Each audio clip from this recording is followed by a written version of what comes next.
ఎవరు పట్టించుకోరు. అటు ప్రభుత్వము ఏమీ చేయదు, అటు ప్రతిపక్షము కూడా ఏమీ చేయదు. మరి ప్రజలు ఎవరికి చెప్పుకోవాలి? ఎక్కడికి పోవాలా? రాజశేఖర రెడ్డి గారు ఉన్నప్పుడు వ్యవసాయము రైతు అంత బ్రహ్మాండంగా చూసుకున్నారే.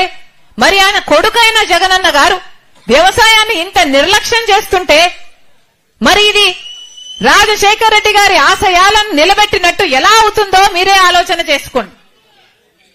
జగనన్న గారంటే నాకేం దేశం లేదు, నా రక్తమే.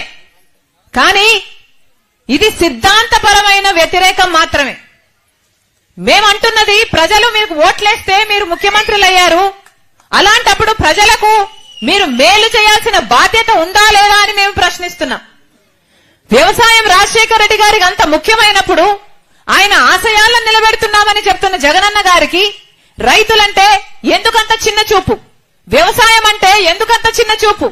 ఈరోజు రైతుకు కనీసం పంట పండిస్తే గిట్టుబాటు ధరే లేదు అంటే ఇంకా రైతుకు మీరు ఏమి గౌరవం ఇచ్చినట్టు అని అడుగుతున్నాం. అంతెందుకు రాజశేఖర రెడ్డి గారు జలయజ్ఞంలో రైతులకు పెద్దపీట, వ్యవసాయానికి పెద్దపీట వేశాడు.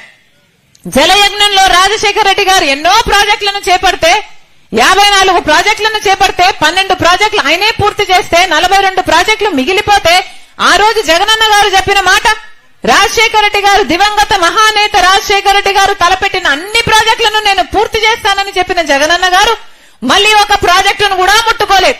రాజశేఖర రెడ్డి గారు ఏ ప్రాజెక్టుల పనులు చేసి వెళ్లారో ఆ తర్వాత మళ్ళా తట్టెడు మట్టి కూడా ఎత్తిపోసిన పాపాన పోలేదు.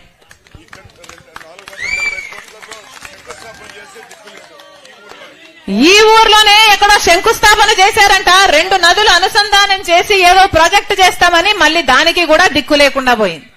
మరి మీరు రాజశేఖర రెడ్డి గారి ఆశయాలను నిలబెట్టిన వాళ్ళు ఎలా అవుతారు అని అడుగుతున్నాం. అసలు రాజశేఖర రెడ్డి గారు బిడ్డలంటే, చదువుకునే బిడ్డలంటే, వాళ్ళ ఉద్యోగాలంటే ఎంత శ్రద్ధ చూపించేవారు.